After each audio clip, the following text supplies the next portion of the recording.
আসসালামু আলাইকুম দর্শক, আমি খোকন আহমেদ নতুন একটা ভিডিওতে সবাইকে স্বাগত জানাচ্ছি। দর্শক, এই মুহূর্তে আমি আছি থাইল্যান্ডের রাজধানী ব্যাংকক। এখন সকালবেলা আমি আজকে যাচ্ছি ব্যাংককে থাকা ভিয়েতনামের অ্যাম্বাসিতে। তো ভিয়েতনামের অ্যাম্বাসিতে যে দেখবো ভিসা করা যায় কিনা আপনাদেরকে দেখানোর চেষ্টা করব।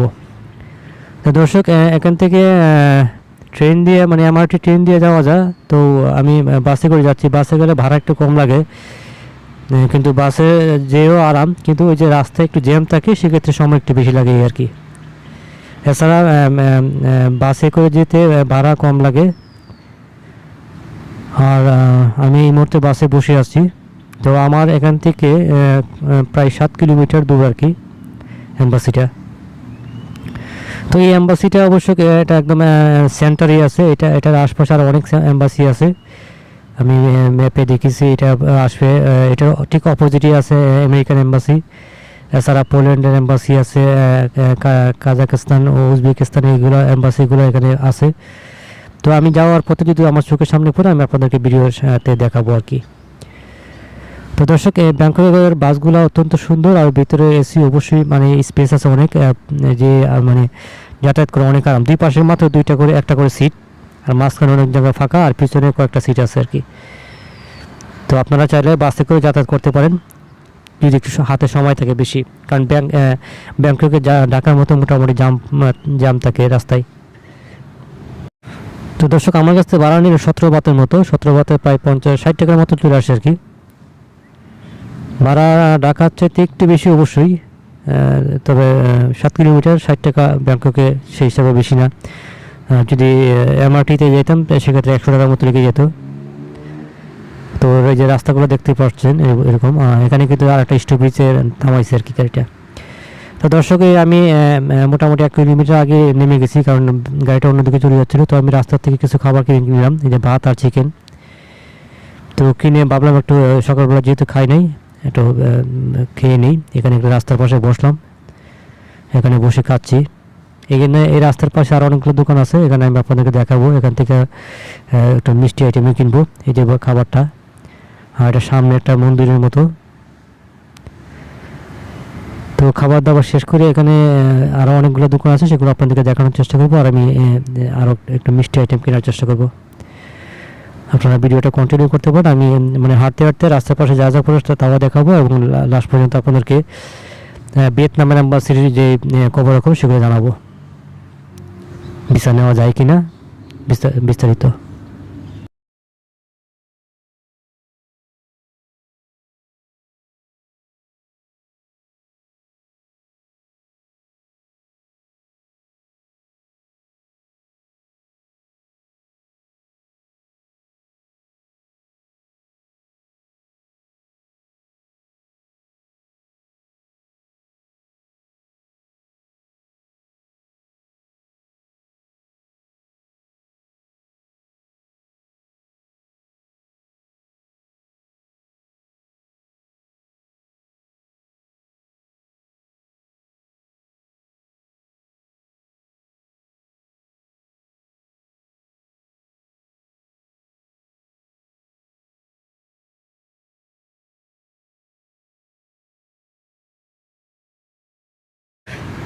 দর্শকের যে এখানে ড্রেজার্ট আইটেম, এগুলো হচ্ছে মানে মিষ্টি জাতীয় সব কিছু খাবার এখানে। কেক, রুটি, যেগুলো এগুলো মিষ্টি জাতীয়। আর এছাড়া এখানে ইয়ে আছে, এই যে মিষ্টি জাতীয় বাটিতে আছে, এগুলো মানে 20 বাত করে বিক্রি করে। কোনোটা 20 বাত, কোনোটা 10 বাত। 20 বাত হলে তো অনেক টাকা, 70 টাকার মতো চলে আসে। তো জায়গাটা অত্যন্ত সুন্দর, এখানে অনেকগুলো দোকান বসছে। আপনারা এরকম রাস্তার পাশে অনেক জায়গায় এরকম খাবার বসে। তো খাওয়ার আগে অবশ্যই জিজ্ঞেস করুন মিট কিনা। মিট থাকলে অবশ্যই কিসের মাংসটা জেনে খেতে হবে। তো এখানে এখানে কোনো মাংস নাই, সবই মানে ইয়ে টাইপের খাবার, ডেজার্ট আইটেম। তো এখান থেকে এই ধরনের খাবার আপনারা কিনে খেতে পারেন। তো আমি এখান থেকে যে এটা নিলাম, এটা অবশ্য এখানে কম নিছে, 10 বাত নিছে। এটা আবার অন্য অন্য জায়গায় 25 বাতও নেয়। তো 10 বাতে কিন্তু কমই 35 টাকার মতো আসছে। কোনো কোনো জায়গায় 25 বাত হইলে কিন্তু অনেক টাকা, প্রায় 90 টাকা চলে আসে। তো যাই হোক, এখানে বসে খেয়ে নিব, এই জায়গাটাতে বসে খেয়ে নিব আর কি। পাকিয়ে তারপর আবার যাওয়া শুরু হবে, যেটা উপরে সাদা ভিতর নিচে আবার গুড় দিয়ে বানানো, মানে 2 রকম আর কি। তো দর্শক আমি আবারও বলছি, আমি আছি থাইল্যান্ডের রাজধানী ব্যাংকক, আর আজকে যাচ্ছি ব্যাংককে থাকা ভিয়েতনামের এম্বাসিতে। তো এম্বাসিতে গেলে তো আপনারা জানেন স্টিকার ভিসা নেওয়া যায়, আমাদের দেশে তো ভিয়েতনামের এম্বাসি নাই, আমি সেই জন্য ভিয়েতনামের এম্বাসিতে যাচ্ছি। তো ভিসা নেওয়া যায় কি না আমি জানবো, যদি নেওয়া যায় আপনাদেরকে জানাবো, আর বা এছাড়া অন্য অন্য মানে যা বলে সেটা আপনাদেরকে জানানোর চেষ্টা করব। তার আগে আমি যাওয়ার পথে আমি আপনাদেরকে রাস্তার আশপাশে যা যা চোখের সামনে পড়ে সেগুলো আপনাদেরকে দেখানোর চেষ্টা করব। আমি কিন্তু মানে গাড়ি থেকে প্রায় 1 কিলোমিটার আগে নেমে গেছিলাম, কারণ গাড়িটা অন্যদিকে চলে যাচ্ছিলো। তো নামার পরে এখানে রাস্তা থেকে কিছু খাবার টাবার কিনে খেলাম, এখন আমি হাঁটতে হাঁটতে আবার যাচ্ছি।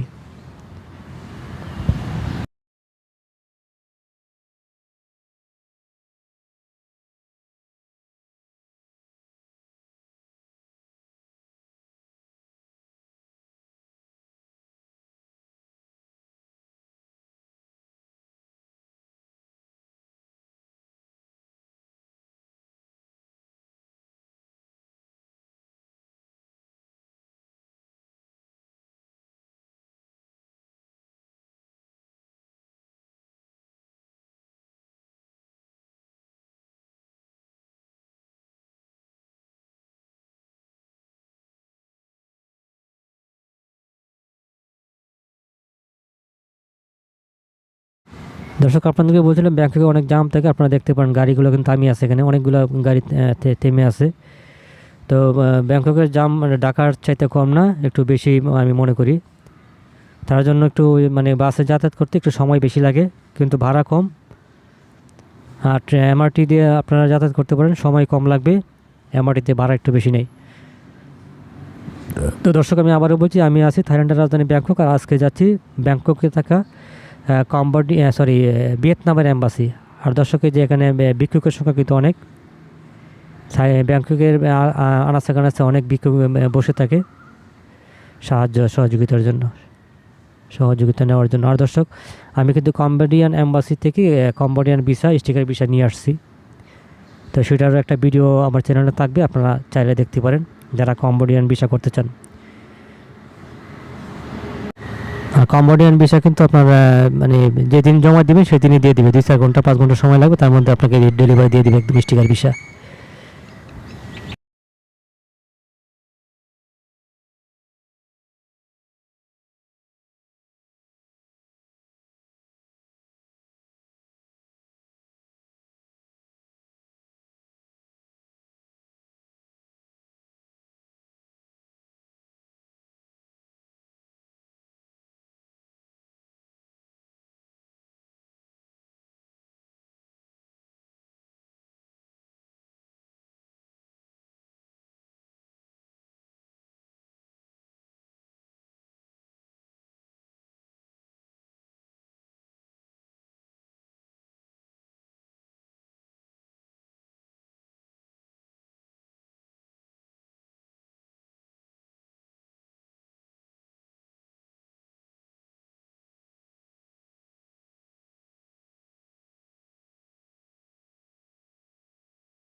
এখানে যে গাড়িগুলো অনেকক্ষণ তো থেমে আছে, মানে এইদিকে যাচ্ছে না, সিগন্যাল পরে অবশ্যক।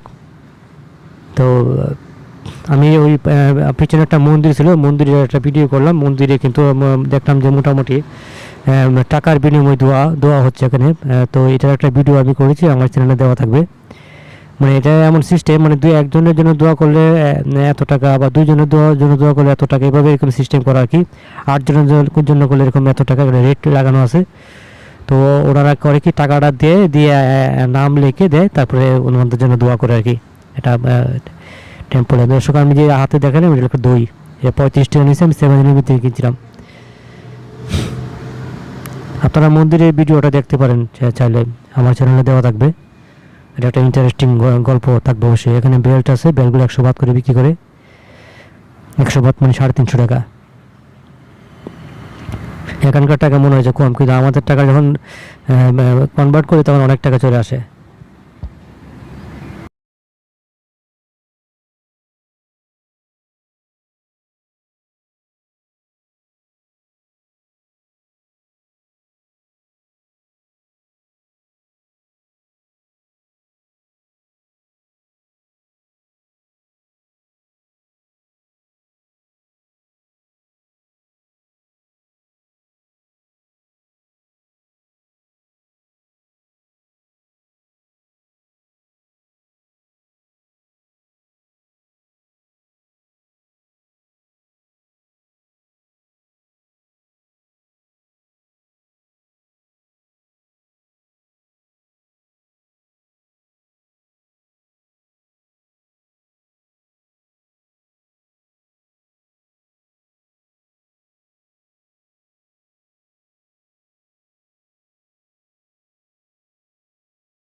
ব্যাংককে একটা জিনিস, রাস্তার পাশে অনেক ধরনের খাবার বসে, কিন্তু এইগুলোর থেকে মূলত মানুষ যেখানে কেনাকাটা করে খাওয়ার জন্য, যারা স্টাফ ব্যাংককে যারা চাকরি টাকরি করে তারা ম্যাক্সিমাম কিন্তু এই ফুটপাথ থেকেই খাওয়া দাওয়া করে। ওরা মূলত সালাদ আইটেমটা বেশি খায়। সালাদ দিয়ে যে কোনো খাবার খায়, সালাদ দিয়ে খায়, ভাত খুব অল্প খায়, আর যে স্যুপ টাইপের খাবার খায় বেশি।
আমি যে এখানে চলে আসছি, মোটামুটি আমি যে রাস্তাটা পার হয়ে তারপরে ডাইন সাইডে চলে যাব। আর মোটামুটি 200-250 মিটারের মতো রাস্তা আছে। তো দেখেন এখানে অনেকগুলো গাড়ি দাঁড়িয়ে আছে, মানে সিগন্যাল পড়লে অনেকগুলো গাড়ি মানে দাঁড়িয়ে থাকে। আর এখানে স্কুটির সংখ্যা অনেক বেশি। এসব দেশে স্কুটি চলে অনেক, কারণ ঘরে ঘরে স্কুটি আছে আর কি। তো এই রাস্তাটা দিয়ে সোজা আমি চলে যাব। এই রাস্তাটার আশপাশে, এই পাশে অনেকগুলো অ্যাম্বাসি আছে। আর ভিয়েতনামের যে অ্যাম্বাসিটা একটা সেন্টারে আছে। আপনার ব্যাংককে যেখানে থাকেন মোটামুটি অল্প সময়ে আসতে পারবেন। কিন্তু ওই যে কম্বোডিয়ান অ্যাম্বাসিতে গিয়েছিলাম, কম্বোডিয়ান অ্যাম্বাসিতে অনেক দূরে। এটা একদম মনে হচ্ছে ব্যাংককের এক সাইডে, অনেক সময় লাগছে, মোটামুটি সারাদিন চলে গেছে আমার। মানে সকালবেলা যাওয়ার পরে আমি জমা দিলাম, আমাকে বিকালবেলা পাসপোর্ট দিয়ে দিচ্ছে আর কি। সারাদিন ওই জায়গা ওইখানেই ছিলাম, আর আসতে পারি নাই। কারণ আবার আসবো, আবার যাবো, তার জন্য ওখানে ছিলাম সারাদিন। সারাদিন চলে গেলো এমনি এমনি। এখানে যে এই টুকটুকগুলা খুব ভালো চলে, টুকটুকগুলো একদম সাজায় টাজায় রাখে ওরা টুরিস্টদের জন্য।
দর্শক, এই যে উপরে দেখেন এম্বাসি অফ মঙ্গোলিয়া। হ্যাঁ, তারপরে হচ্ছে এখানে দেখতে পাচ্ছেন এম্বাসি অফ কাতার, তার উপরে একটা কি জানি, এটা হলো কাতার এম্বাসি। এছাড়া এখানে অনেকগুলো এম্বাসি আছে। এই যে এখানে একটা এম্বাসি, আমি হেঁটে চলে যাচ্ছি, নাম করে পড়তে পারছি না, আপনারা দেখে নিন। এটা হলো গিয়ে ফিনল্যান্ড, এম্বাসি অফ ফিনল্যান্ড। হ্যাঁ, আর এখানে অনেকগুলো এম্বাসি আছে, আমি দুই পাশে দেখলাম অনেকগুলো এম্বাসি। তো যারা মোটামুটি যে ভিসা নিতে চান, কাগজপত্র নিয়ে এসে এইসব জায়গায় জমা করতে পারেন। এখানে ইউরোপের অনেকগুলো দেশের এম্বাসি আছে, আমেরিকান এম্বাসি আছে এই জায়গায়। আমি যে যাচ্ছি কম্বোডিয়া, সরি ভিয়েতনামের এম্বাসিতে এখন যাচ্ছি বর্তমানে। এছাড়া এই রুটটাতে অনেকগুলো এম্বাসি আছে।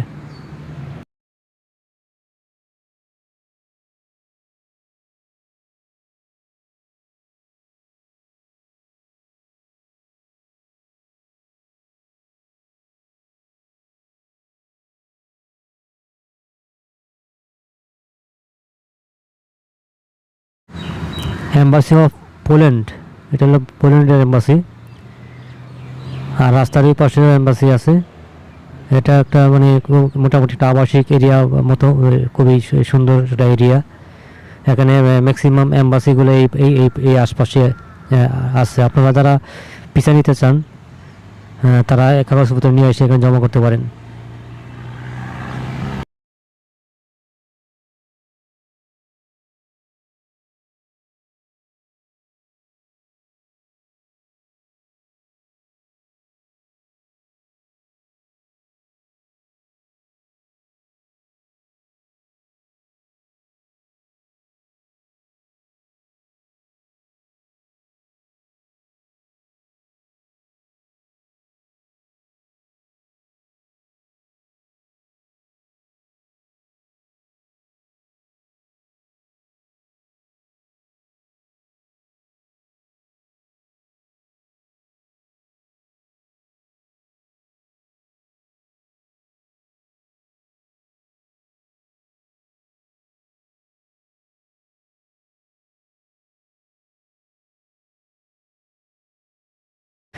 দর্শক, এম্বাসি অফ ভিয়েতনাম, আপনারা দেখতে পাচ্ছেন নিচে ঠিকানাটা দেওয়া আছে। আপনারা চাইলে গুগলে ইয়ে করে সার্চ করে আপনারা এখানে দেখতে পারেন ঠিকানাটা। আপনারা এই ঠিকানার মতো আপনারা আসতে পারেন। তো আমি এই যে অবশেষে মানে হাঁটতে হাঁটতে এখানে চলে আসলাম। হাঁটতে হাঁটতে বলতে 1 কিলোমিটার হেঁটে চলে আসলাম, আর 6 কিলোমিটার বাসে আসছি। আর এই টিকিটের অপোজিটে হচ্ছে গিয়ে আমেরিকান ইউনাইটেড স্টেটের যে এম্বাসি, এই ভিয়েতনামের এম্বাসির ঠিক অপোজিটে।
দর্শক, এখন আপনাদেরকে ভিসার নিউজটা দিচ্ছি। আমি ওনাদের সাথে আলাপ করার পরে যেটা জানতে পারলাম, ওনারা আমাকে বললো আপনারা যে অনলাইনে একটা ভিসা অ্যাপ্রুভাল নিতে হবে।